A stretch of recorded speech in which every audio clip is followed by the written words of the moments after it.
Bienvenue sur Éclaire ton bise, le podcast qui t'aide à gagner en clarté et à mettre ton bise en avant. Je suis Vanessa, maman de jumelles et mentor business, et j'accompagne les entrepreneurs en manque de temps à jongler entre leur vie pro et perso sans bouffer leur vie de famille. Ici, on parle stratégie, communication, mindset, organisation, avec humour et bottage de fesses quand c'est nécessaire.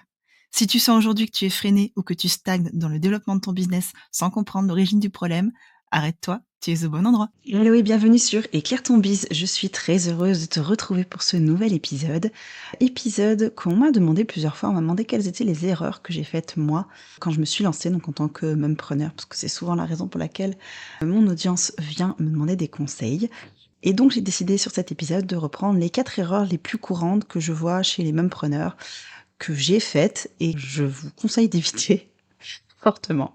Donc on va démarrer sur cet épisode. Alors pourquoi c'est important de connaître ces erreurs Tout simplement parce que c'est crucial pour éviter de les faire toi-même déjà et pour être plus efficace dans la création et le développement de ton business. Parce que quand on connaît les erreurs majeures et qu'on arrive à les voir ou à sentir qu'elles vont arriver, c'est plus facile de les éviter et donc d'aller plus vite dans le développement de son activité. Donc je vais te présenter ces 4 erreurs. Donc la première erreur à mes yeux, c'est de tout faire dans le désordre. C'est par exemple créer une offre sans connaître son client idéal d'abord, sans avoir posé les bases de son business.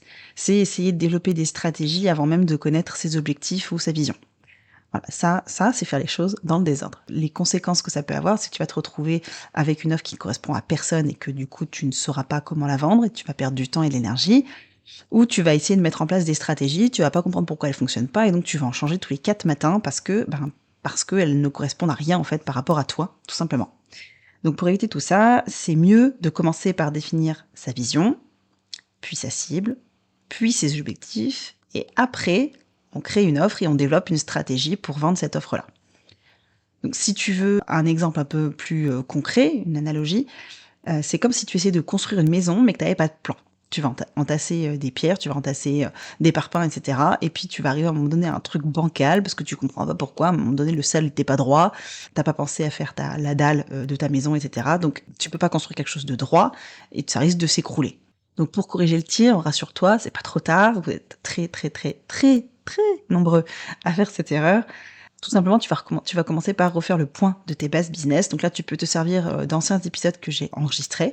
Donc tu as l'épisode 19 qui est les 5 bases à retravailler pour gagner en clarté et attaquer 2023 sereinement. C'est pour attaquer 2023, mais très concrètement, ça marche à n'importe quelle période de l'année dès que tu sens que ça va pas. Ensuite, tu as l'épisode 30 qui est 5 étapes pour définir ton client idéal.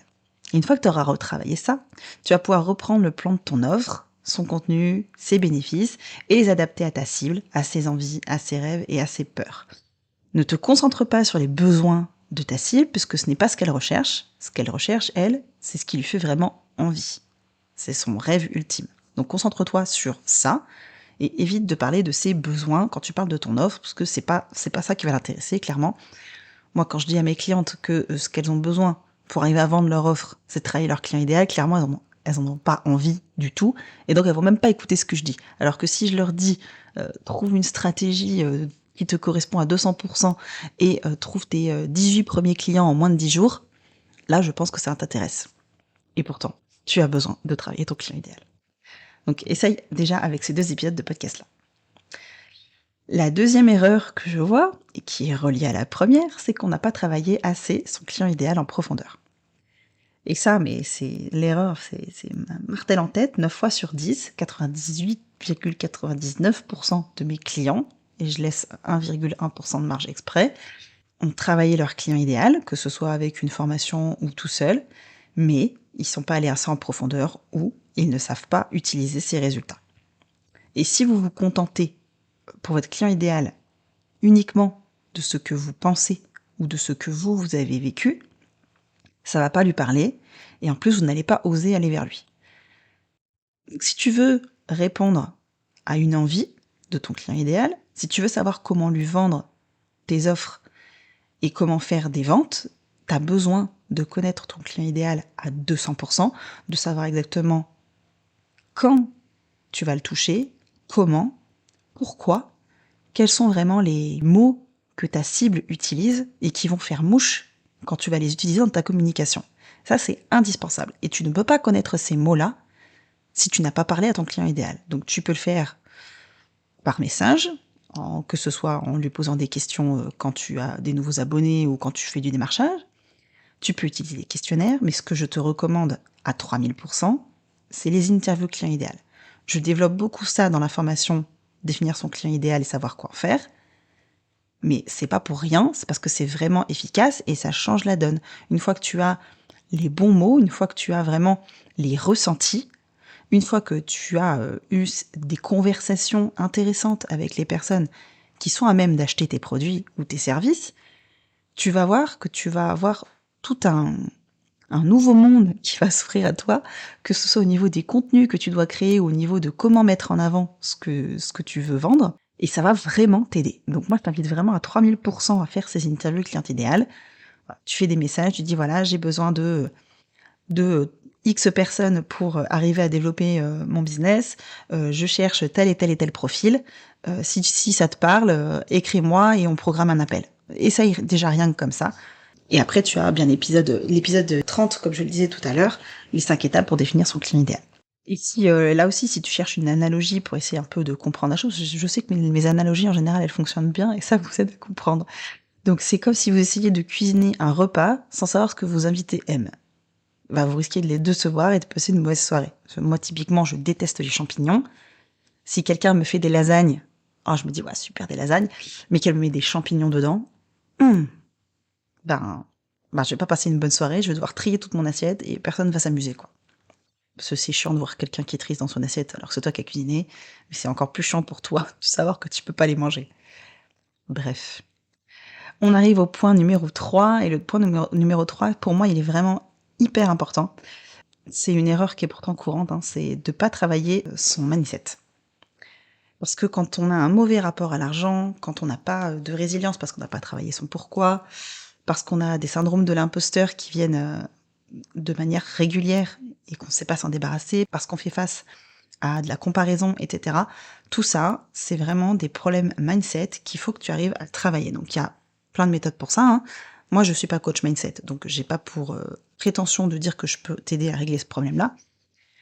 Mais travailler ça, que ce soit en lisant des livres, en écoutant des podcasts, en regardant des lives, en t'inscrivant dans des masterclass, etc., vraiment, c'est hyper important. Il y a plein de freebies qui traitent ces sujets-là en plus. C'est hyper important de te poser, de te dire, ok, aujourd'hui, mon syndrome de l'imposteur est là parce que j'ai l'impression que tout ce que je fais, c'est nul, parce que quand je regarde ailleurs, j'ai l'impression que eux, ils font 10 fois mieux que moi, et puis je vois pas pourquoi chez moi on achèterait et pas quelqu'un d'autre.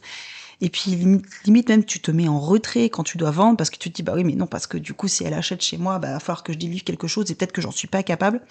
Ça vraiment ça se travaille et c'est hyper important de le travailler parce que tant que tu seras pas passé au-delà de ce syndrome, tu vas rester bloqué dans ta communication, tu vas rester bloqué dans le développement de ton activité, tu vas pas pouvoir avancer. Donc il faut vraiment, c'est hyper important de travailler son mindset.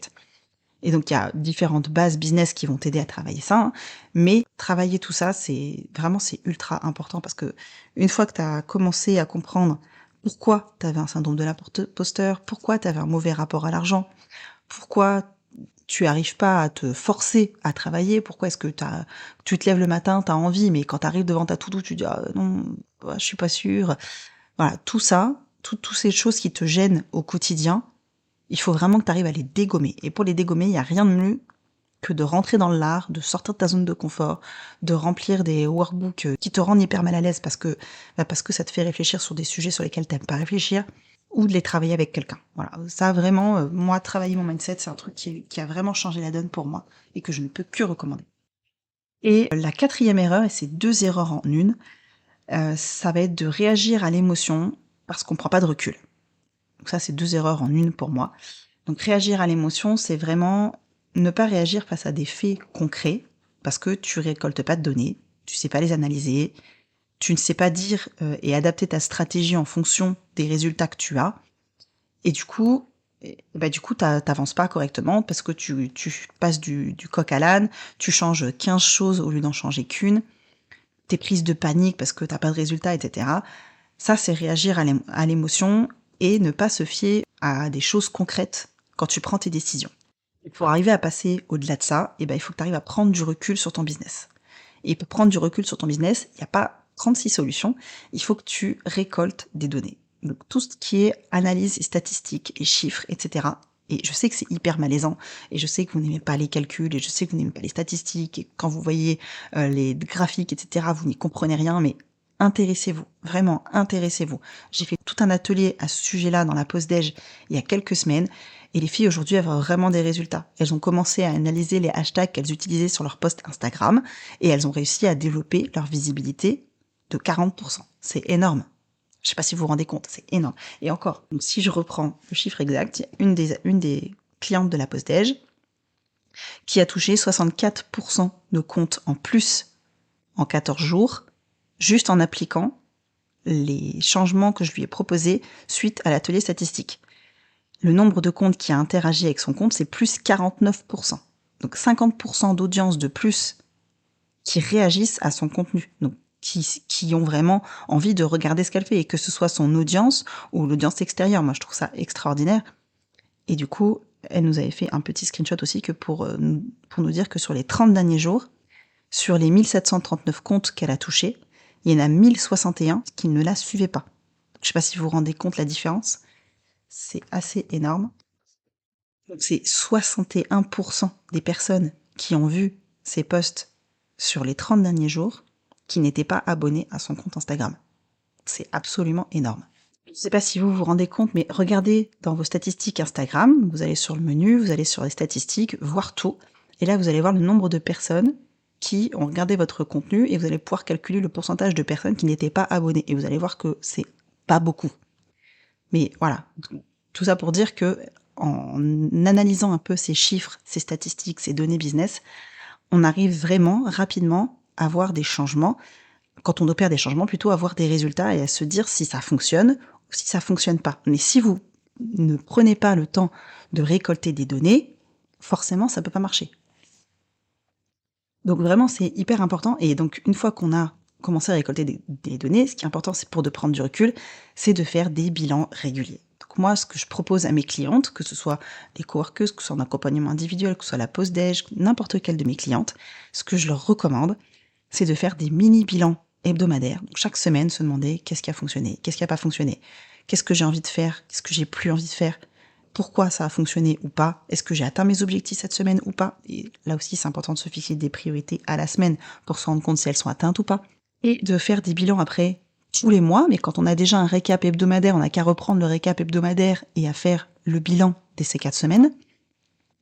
Et puis de faire un bilan tous les trimestres, et là on n'a qu'à reprendre le bilan des 3 derniers mois pour faire le bilan trimestriel, et une fois qu'on fait le bilan annuel, on reprend les 4 bilans trimestriels, et on gagne un temps fou pour faire son bilan annuel et se dire ok, où est-ce que j'en suis, qu'est-ce que ça a donné, qu'est-ce qui a fonctionné, qu'est-ce qui n'a pas fonctionné, sur les 4 trimestres, est-ce que j'ai répété plusieurs fois les mêmes erreurs, si oui, sinon, il va falloir que je travaille dessus, etc., etc.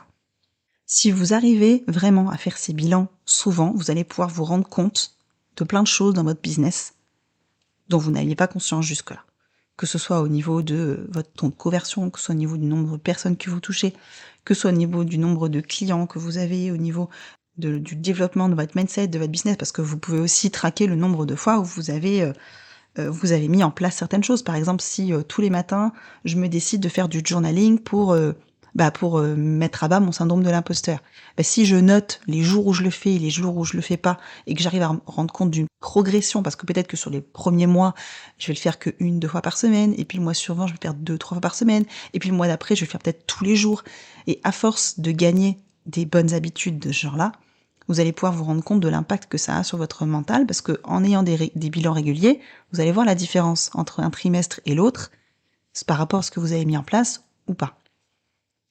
Donc voilà, donc si je récapitule les 4 erreurs les plus courantes que je vois chez les mompreneurs, mais c'est valable pour les mompreneurs et pour tous les entrepreneurs, hein, très clairement, c'est tout faire dans le désordre, ne pas travailler assez son client idéal, ne pas travailler son mindset, réagir à l'émotion et ne pas prendre de recul sur son business.